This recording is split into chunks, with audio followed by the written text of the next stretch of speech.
দর্শক বন্ধুরা, আজকের ভিডিওটা শুরু করার আগে আমি আপনাদের মাত্র একটা প্রশ্ন করতে চাই। যদি আজ রাতেই মধ্যপ্রাচ্যের সবচেয়ে নিরাপদ বলে পরিচিত দুবাইয়ের আন্তর্জাতিক বিমানবন্দর খালি করার সতর্কতা সত্যি কার্যকর হয়, তাহলে সেটা কি শুধুই আর একটা যুদ্ধের হুমকি, নাকি এর আড়ালে এমন একটা বড় পরিকল্পনা লুকিয়ে আছে যেটা পুরো মধ্যপ্রাচ্যের ক্ষমতার ভারসাম্যই বদলে দিতে পারে?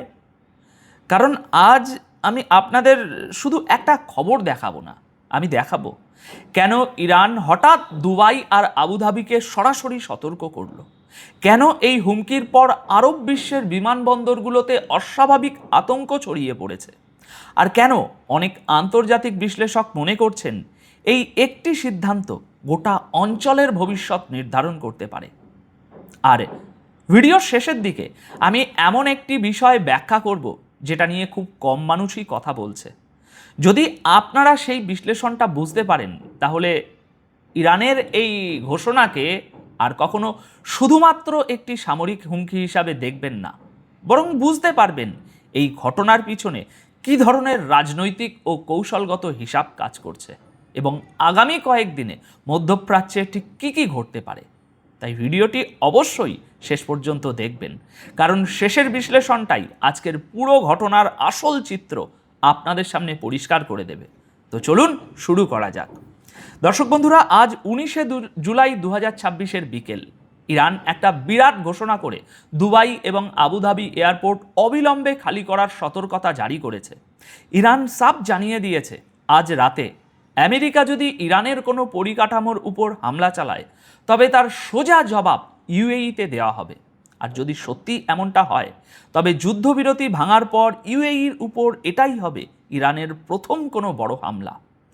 আজ সকালের রিপোর্ট অনুযায়ী ইরানের সশস্ত্র বাহিনী কড়া ভাষায় ওয়ার্নিং দিয়েছে যে আমেরিকা যদি আজ রাতে ইরানের সাধারণ পরিকাঠামো বা অন্য কোনো গুরুত্বপূর্ণ ঘাঁটিতে অ্যাটাক করে, তবে দুবাই এবং আবুধাবির এয়ারপোর্ট এবং ফুজায়রা ও জেবল আলীর বন্দরগুলো ইরানের পাল্টা হামলার শিকার হবে। আর এই সবগুলোই কিন্তু ইউএইতে অবস্থিত। ইরানের ফার্স এবং ওয়ানা নিউজ এজেন্সির রিপোর্ট অনুযায়ী ইরানের নিরাপত্তার সাথে যুক্ত এক উচ্চপদস্থ আধিকারিক বলেছেন যে এই সমস্ত এয়ারপোর্ট এবং বন্দরগুলোকে যেন তড়িঘড়ি খালি করে দেয়া হয়, যাতে সেখানে থাকা সাধারণ মানুষের প্রাণ বাঁচানো যায়। রিপোর্ট বলছে, এই প্রথমবার ইরান এত স্পষ্ট এবং কড়া ভাষায় ইউএইর সবচেয়ে গুরুত্বপূর্ণ কমার্শিয়াল এয়ারপোর্ট এবং সমুদ্র বন্দরগুলোর নাম নিয়ে সেগুলোকে নিজেদের সম্ভাব্য টার্গেট বানানোর কথা বলেছে। এর মানে কি দাঁড়াচ্ছে জানেন? মানে হলো, আজ রাতে আমেরিকা যদি ইরানের উপর আরও একটা বড় হামলা করে, তবে যুদ্ধের আগুন সোজা ইউএই পর্যন্ত পৌঁছে যেতে পারে, যা এতদিনের এই চলতি সংঘাতে কোনো মতে বেঁচেছিল। কিন্তু দর্শক বন্ধুরা, এখানে একটা বড় প্রশ্ন উঠছে। মানুষ প্রশ্ন করছে, ইউএইর আবুধাবি বা দুবাইয়ের এয়ারপোর্ট কেন নিশানা হবে? যেখানে তেলাভিভের এয়ারপোর্টে আমেরিকার জ্বালানি ভরার বিমানগুলো দাঁড়িয়ে আছে, সেখানে ইরান কেন হামলা করছে না? চলুন পরবর্তী খবরের দিকে এগোই। ইরানের এই সরাসরি হুমকির পর ইউএইতে এখন হাই অ্যালার্ট জারি করা হয়েছে। এরই মাঝে দুবাইয়ের ঠিক মাঝখানে একটা বিস্ফোরণের খবর ভাইরাল হয়েছে। তবে ইউএইর পাবলিক প্রসিকিউশন এই খবরটিকে সম্পূর্ণ ভুয়া বলে জানিয়েছে এবং তদন্ত শুরু করেছে। গতকাল 18 জুলাই রাতের গালফ নিউজের রিপোর্ট বলছে, আমেরিকা এবং ইরানের মধ্যে টানা 7 দিন 7 রাত ধরে চলা এই সংঘাতের পর ইউএই এখন তাদের দেশের সাধারণ নাগরিকদের সতর্ক থাকার নির্দেশ দিয়েছে। এই চরম সামরিক উত্তেজনার কারণে এমিরেটস এয়ারলাইন 19শে জুলাই পর্যন্ত দুবাই থেকে কুয়েতগামী অনেক ফ্লাইট বাতিল করে দিয়েছে। অন্যদিকে ইতিহাদ এয়ারওয়েজ আবুধাবি থেকে কুয়েত যাওয়ার ফ্লাইটের স্ট্যাটাস ওয়েটিং আপডেট দেখাচ্ছে।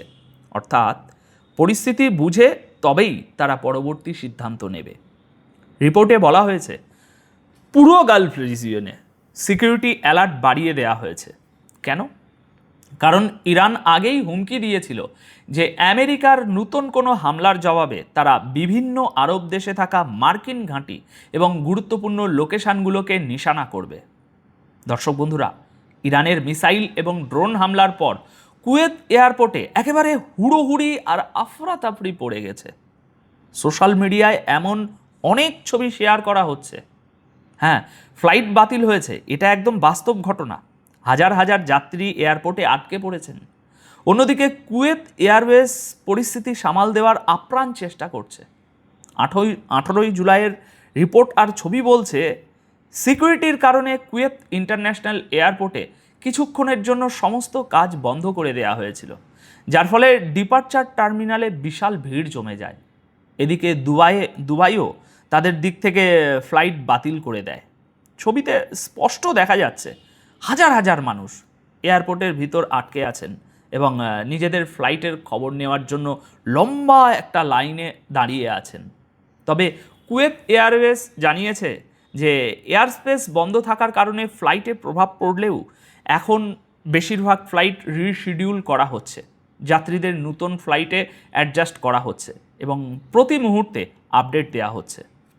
এর মানে আপনারা নিশ্চিত বুঝতেই পারছেন, ইরান আর আমেরিকার এই যুদ্ধ এখন আর শুধু সামরিক ঘাঁটিতে আটকে নেই, বরং সাধারণ যাত্রী এবং গালফের এয়ার ট্রাফিকের উপর এর সোজা প্রভাব পড়ছে।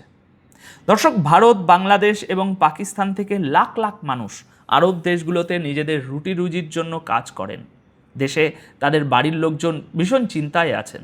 তাদের জন্যই এই খবরটা দেওয়া যে হ্যাঁ, পরিস্থিতি একটু খারাপ ঠিকই, তবে ধীরে ধীরে তা স্বাভাবিক হওয়ার চেষ্টাও চলছে। এবার আসি জর্ডানের কথায়। জর্ডানে থাকা আমেরিকার সবচেয়ে গুরুত্বপূর্ণ সামরিক ঘাঁটি থেকে অত্যন্ত ভয়ঙ্কর ছবি সামনে এসেছে। ইরানের ব্যালিস্টিক মিসাইল হামলার পর পুরো এয়ার স্পেসের একাধিক জায়গা থেকে কালো ধোঁয়ার বড় বড় কুণ্ডলি উঠতে দেখা গেছে। গতকাল 18ই জুলাইয়ের রাতের হামলার পর যে ভিডিও সামনে এসেছে তাতে জর্ডানের মুফাফফাক আল সালতি এয়ারবেসের ভিতরে এবং আশেপাশে ঘন কালো ধোঁয়া দেখা যাচ্ছে। রিপোর্ট বলছে এটা সেই সামরিক ঘাঁটি যাকে ইরান মিডিয়াম এবং ইন্টারমিডিয়েট রেঞ্জের ব্যালিস্টিক মিসাইল দিয়ে নিশানা করেছিল। এই এয়ারবেসকে মিডল ইস্টে মার্কিন এয়ারফোর্সের অত্যন্ত গুরুত্বপূর্ণ একটি অপারেশন সেন্টার মানা হয়, যেখান থেকে আমেরিকার ফাইটার জেট এবং ড্রোনের মিশন চালানো হয়। যদিও আমেরিকা বা জর্ডানের তরফ থেকে এখনও ক্ষতির কোনো অফিসিয়াল রিপোর্ট দেওয়া হয়নি, তবে ছবিগুলোই এই হামলার তীব্রতা নিয়ে বড়সড় প্রশ্ন তুলে দিয়েছে। এবার আপনাদের একদম তাজা কিছু হেডলাইন শোনাচ্ছি। ইউএই কড়া ভাষায় জর্ডান, কুয়েত এবং বাহরাইনে হওয়া ইরানের এই হামলার তীব্র নিন্দা করেছে। অন্যদিকে সৌদি আরবও ইউএইর সুরেই সুর মিলিয়ে এই হামলাগুলোর নিন্দা করে বলেছে এটি যে কোনো দেশের সার্বভৌমত্বের উপর বড় আঘাত। এর পাশাপাশি জিসিসি, গালফ কোঅপারেশন কাউন্সিলের সেক্রেটারি জেনারেল আরব দেশগুলোর সাধারণ পরিকাঠামোর উপর ইরানের এই হামলাকে ওয়ার ক্রাইম বা যুদ্ধ অপরাধ বলে আখ্যা দিয়েছেন। কিন্তু এখানে আমার প্রশ্ন হলো, এরা কি এটা বলা জরুরি মনে করলো না যে আমেরিকা যখন ইরানের সাধারণ পরিকাঠামো যেমন তাদের ব্রিজ, জলের ডিস্যালিনেশন প্লান্ট বা পাওয়ার গ্রিডের উপর হামলা করছে, সেটাও তো একটা ওয়ার ক্রাইম। আসল সত্যটা হলো যুদ্ধটা চলছে আমেরিকা আর ইরানের মধ্যে, এটা আরব দেশগুলোর যুদ্ধ নয়। কিন্তু যখনই আরব দেশগুলোর সাধারণ পরিকাঠামোতে হামলার আঁচ এসে লাগে, তখনই এরা ছটফটিয়ে ওঠে, বড় বড় বয়ান দেয়। এদের ভাবখানা এমন যে আমরা যখন সরাসরি যুদ্ধে নামবো, তোমরা তখনই আমাদের উপর হামলা করতে পারো, তার আগে নয়। তো দর্শক বন্ধুরা, মধ্যপ্রাচ্যের এই উত্তপ্ত পরিস্থিতির খবর আপনাদের কেমন লাগলো? আপনাদের মতামত অবশ্যই কমেন্ট করে জানাবেন। ভিডিওটি ইনফরমেটিভ মনে হলে একটি লাইক করুন। দেখা হচ্ছে পরের ভিডিওতে। ভালো থাকবেন, সুস্থ থাকবেন।